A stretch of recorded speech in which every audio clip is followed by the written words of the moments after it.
Hello, मैं रोहित मौर्य आपका इस लेसन में स्वागत करता हूं। पिछले क्लास में हम लोग ऑब्जेक्ट के बारे में समझा था और ये देखा था अगर कोई भी ऑब्जेक्ट होता है तो वहाँ पे दो चीज़ें होती हैं। फर्स्ट, उस ऑब्जेक्ट के पास यहाँ पे कुछ डेटा हो सकता है। सेकंड, उस ऑब्जेक्ट के पास कुछ बिहेवियर हो सकता है। और पिछले क्लासेस में हमने देखा कि किस तरीके से कोई भी ऑब्जेक्ट के अंदर डेटा कैसे ऐड करते हैं, इसको हमने सीखा। हम लोग वहाँ पर कंस्ट्रक्टर मेथड का इस्तेमाल करते हैं और उसकी हेल्प से हम लोग ऑब्जेक्ट के अंदर डेटा को या प्रॉपर्टी को ऐड करते हैं। आज के इस क्लास में हम लोग ऑब्जेक्ट के अंदर बिहेवियर कैसे ऐड करते हैं, इसको हम लोग देखने वाले हैं। तो इसका ध्यान रखिए, जब भी हमको यहाँ पर ऑब्जेक्ट के अंदर बिहेवियर ऐड करना होता है, हम लोग यहाँ पर लिखते हैं मेथड्स को। मेथड्स क्या होते हैं? बहुत ही सिंपल सी बात है। जब भी हम लोग क्लास की बॉडी के अंदर कोई फंक्शन डिफाइन करते हैं तो उसको हम लोग क्या बोलते हैं? मेथड बोलते हैं। मेथड्स यहाँ पर जो ऑब्जेक्ट का बिहेवियर होता है उसको डिफाइन करते हैं। और यहाँ पे तीन टाइप के मेथड होते हैं। रेगुलर मेथड हो गया, क्लास मेथड हो गया और स्टैटिक मेथड हो गया। तो तीनों मेथड को हम लोग देखने वाले हैं यहाँ पर एक एक करके। सबसे पहले हम लोग यहाँ पे देखने वाले हैं रेगुलर मेथड को। तो यहाँ पे ध्यान रखिए क्या लिखा गया है। रेगुलर मेथड के लिए यहाँ पर जो फर्स्ट आर्गुमेंट होगा उसको लिखना कंपलसरी होता है। वो किसको रिप्रेजेंट करता है? वो रिप्रेजेंट करता है यहाँ पर ऑब्जेक्ट को। और इसको हम लोग किस लिए इस्तेमाल करते हैं? रेगुलर मेथड को जो भी यहाँ पे ऑब्जेक्ट की प्रॉपर्टी है, अगर उसको एक्सेस करना है, इस्तेमाल करना है या उसको मॉडिफाई करना है, उस केस के लिए हम लोग क्या करते हैं? यहाँ पर रेगुलर मेथड का इस्तेमाल करते हैं। तो चलिए हम लोग यहाँ पर एग्जाम्पल से समझ लेते हैं, तब जाके अच्छे तरीके से समझ में आएगा। तो हम लोग क्या करते हैं, जो हमारा पिछला क्लास का एग्जाम्पल था डॉग वाला, वही सेम हम लोग करते हैं। यहाँ पर डॉग नाम का मैंने यहाँ पर क्लास क्रिएट कर लिया है और प्रॉपर्टी ऐड करने के लिए हम लोग यहाँ पर सिंपल सा जो कंस्ट्रक्टर मेथड होता है उसको लिख लेते हैं। सेल्फ जो कि रिप्रेजेंट करता है ऑब्जेक्ट को, हमने यहाँ पे देखा हुआ था, तो इसको मैंने लिख लिया। और सेम वही देखिए यहाँ पर एन हो गया। कलर के लिए सी मैंने लिया हुआ है। और सेल्फ के अंदर यहाँ पर एक नेम नाम का प्रॉपर्टी ऐड करना है। सेल्फ के अंदर, सेल्फ मतलब ऑब्जेक्ट के अंदर यहाँ पे कलर नाम का प्रॉपर्टी ऐड करना है। और साथ में इसी तरीके से हम लोग सेल्फ के अंदर एज नाम का प्रॉपर्टी ऐड कर देंगे। तो यहाँ पे तीन प्रॉपर्टी हो गया। और D1 ऑब्जेक्ट को हम लोग इस तरीके से क्रिएट कर सकते हैं। यहाँ पर डॉग क्लास है और यहाँ पे हमको ये सब वैल्यू लिखना पड़ेगा, तो हम लोग यहाँ पर ये सब वैल्यू लिख लेते हैं। D2 भी क्रिएट करना है तो आप D2 भी क्रिएट कर सकते हैं कुछ इसी तरीके से। स्पेलिंग का फर्स्ट में ध्यान रखिए क्योंकि पाइथन जो होता है केस सेंसिटिव होता है। ये मैंने यहाँ पे क्रिएट कर दिया है। अभी देखेंगे जो भी यहाँ पे डॉग ऑब्जेक्ट है, डॉग ऑब्जेक्ट के अंदर यहाँ पे दो चीज़ें हो सकती हैं। कुछ उसके पास डेटा हो सकता है और उसके पास कुछ यहाँ पे बिहेवियर हो सकता है। डेटा तो हमने यहाँ पे ऐड कर दिया है तीन। क्या क्या डेटा हो गया है हर एक ऑब्जेक्ट के पास में? उसका नेम हो गया, कलर हो गया, एज हो गया।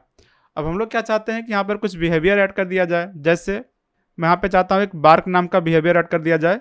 जब भी इस बिहेवियर को हम लोग कॉल करेंगे तो वहाँ पे क्या दिखना चाहिए?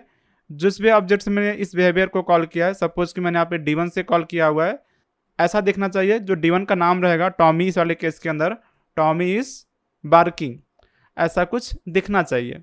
तो ये क्या हो गया? एक बिहेवियर हो गया।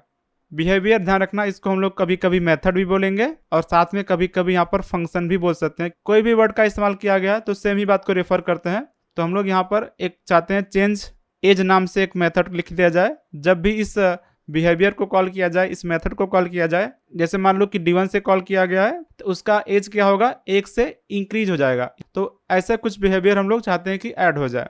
तो इसके लिए देखिए हम लोग यहाँ पे रेगुलर मेथड का इस्तेमाल करेंगे। तो चलिए आइए हम लोग देख लेते हैं किस तरीके से लिखते हैं। तो यहाँ पे सिंपल सा हम लोग क्या करेंगे, एक डेफ क्लास की बॉडी में लिख रहे हैं। ध्यान रखिए यहाँ पर कंस्ट्रक्टर मेथड की बॉडी से बाहर आ चुके हैं हम लोग। डेफ और यहाँ पे बार्क, ये हो गया अपना बिहेवियर नेम या फंक्शन नेम या मेथड नेम। ध्यान रखना ये है अपना रेगुलर मेथड। तो रेगुलर मेथड में क्या होता है कि यहाँ पर एक पैरामीटर तो कंपलसरी है। देखिए यहाँ पर first argument will be an object, तो यहाँ पर एक पैरामीटर कंपलसरी है और वो रिप्रेजेंट करेगा किसको? ऑब्जेक्ट को रिप्रेजेंट करेगा। तो यहाँ पर सेल्फ लिख सकते हैं।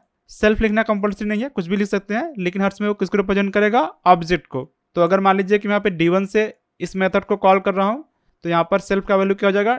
D1 हो जाएगा। D2 से कॉल कर रहा हूँ तो यहाँ पे सेल्फ का वैल्यू क्या होगा? D2 होगा। तो यहाँ पे इस तरीके से हो गया।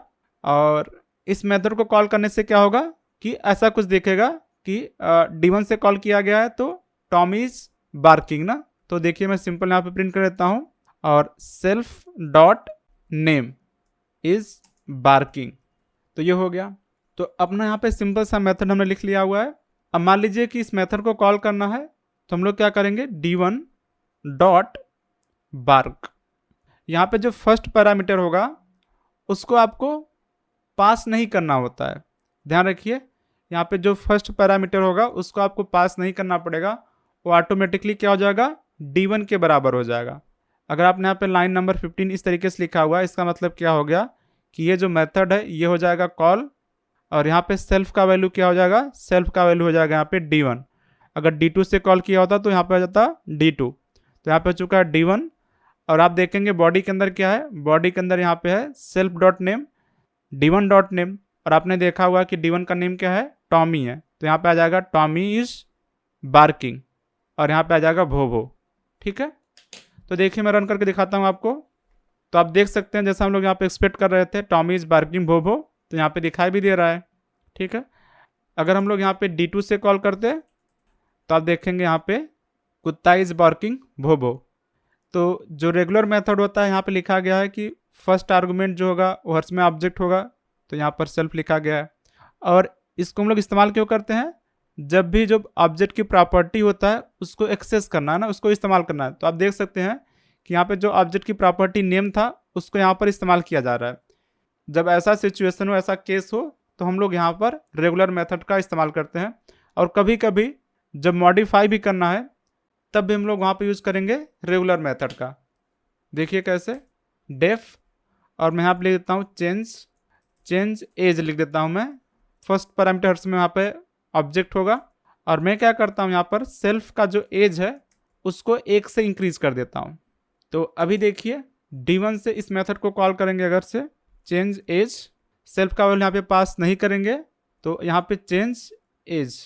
अगर इस मेथड को कॉल करने के बाद यहाँ पे मैं d1 का एज चेक करूँ d1 डॉट एज से, तो देखिए यहाँ पे 5 दिख रहा है। कैसे दिख रहा है, क्योंकि यहाँ पर ये मेथड कॉल हो गया है, और मेथड कॉल होते हैं यहाँ पर सेल्फ का वैल्यू क्या हो चुका है, d1।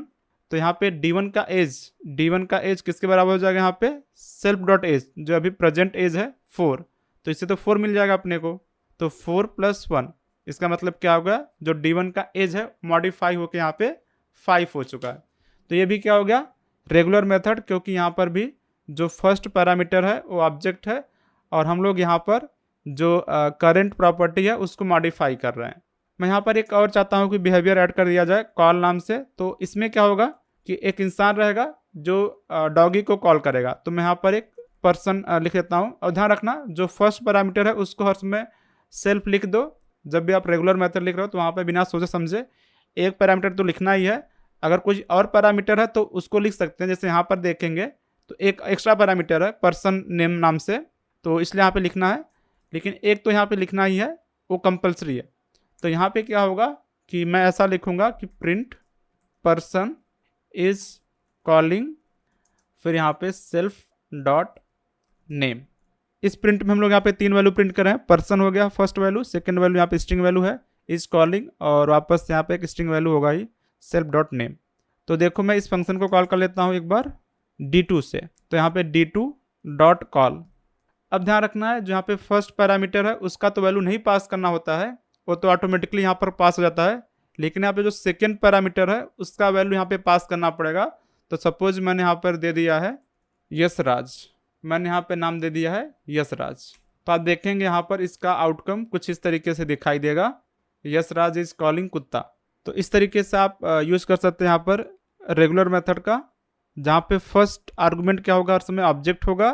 किस लिए इस्तेमाल करते हैं, जब भी प्रॉपर्टी को एक्सेस करना है या उसको मॉडिफाई करना है।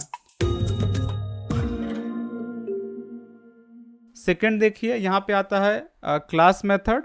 क्लास मेथड में आप देखेंगे कि यहाँ पे लिखा गया जो फर्स्ट आर्गुमेंट होगा वो क्या होगा, क्लास होगा। क्लास जैसे यहाँ पर डॉग, ये क्या हो गया क्लास ना। और यहाँ पे एक यूज़ करते हैं डेकोरेटर, ये क्या होता है अभी हम लोग नहीं देखने वाले हैं, अभी जस्ट हम लोग यहाँ पे इस्तेमाल कर लेंगे। और इसको हम लोग क्यों यूज़ करते हैं, इसको हम लोग यूज़ करते हैं यहाँ पर क्लास वेरिएबल को चेंज करने के लिए, या अगर हमको क्लास वेरिएबल को ऐड करना है। अब यहाँ पे इंटरेस्टिंग हो गया क्योंकि अभी तक हमने यहाँ पर क्लास वेरिएबल क्या होता है इसको डिस्कस ही नहीं किया। तो सबसे पहले हम लोग उसको डिस्कस कर लेंगे, फिर इसके बाद हम लोग समझेंगे क्लास मेथड क्या होता है। तो इसके लिए हम लोग वापस यहाँ पर एक सेल क्रिएट कर लेते हैं। तो मैं यहाँ पर एक सेल क्रिएट कर लेता हूँ। वापस से मैं यहाँ पर वही सेम एग्जांपल लेता हूँ डॉगी का ही, और सेम हम लोग यहाँ पर देखिए वही कंस्ट्रक्टर मेथड सेम ले लेते हैं हम लोग वापस से इनिट।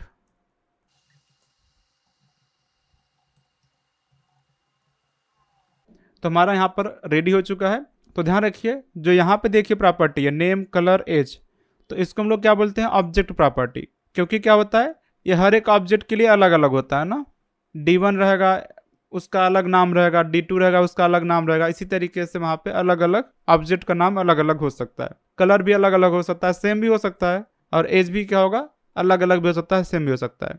तो इसको हम लोग क्या बोलते हैं ऑब्जेक्ट प्रॉपर्टी बोलते हैं। और हम लोग क्या कर सकते हैं यहाँ पर जो क्लास है उसकी बॉडी में हम लोग कुछ इस तरीके से वेरिएबल डिफाइन कर सकते हैं। सपोज कि यहाँ पर मैंने कंट्री डिफाइन कर दिया और कंट्री का वैल्यू मैंने यहाँ पे इंडिया लिख दिया इस तरीके से। इसको हम लोग बोलते हैं यहाँ पर क्लास वेरिएबल। इसको हम लोग क्या बोलते हैं यहाँ पर क्लास वेरिएबल। और ये क्या होगा हर एक ऑब्जेक्ट के लिए अवेलेबल रहेगा। सपोज कि मैं यहाँ पर वापस से देखिए मैं यहाँ पर ये क्रिएट कर दिया मैंने, और यहाँ पे ऐसा नहीं कि आपको D1 लिखना है, इसमें कुछ भी लिख सकते हैं। इसे मैं यहाँ पे देता हूँ dog1, यहाँ पे हो गया dog2। तो यहाँ पे देखिए dog1 आ गया और dog2 आ गया है। तो ऑफकोर्स यहाँ पे जो dog1 होगा उसके अंदर यहाँ पे 3 प्रॉपर्टी है। ऑब्जेक्ट प्रॉपर्टी की बात कर रहा हूँ मैं, टॉमी, वाइट और 4, और साथ में यहाँ पर एक और प्रॉपर्टी ऐड हो जाएगा कंट्री नाम से, जिसका वैल्यू हर्ष में क्या रहेगा इंडिया। dog2 में वही सेम बात होगा, 3 प्रॉपर्टी तो है यहाँ पे, एक एक्स्ट्रा प्रॉपर्टी यहाँ पे ऐड हो जाएगा कंट्री नाम से, जिसका वैल्यू क्या रहेगा इंडिया। तो देखिए मैं यहाँ पर dog1 डॉट कंट्री करूँगा तो आपको यहाँ पर इंडिया इस तरीके से दिखाई देगा। बहुत ही सिंपल सी बात है। इसको हम लोग क्या बोलते हैं क्लास वेरिएबल, और ये हर एक ऑब्जेक्ट के लिए अवेलेबल रहता है।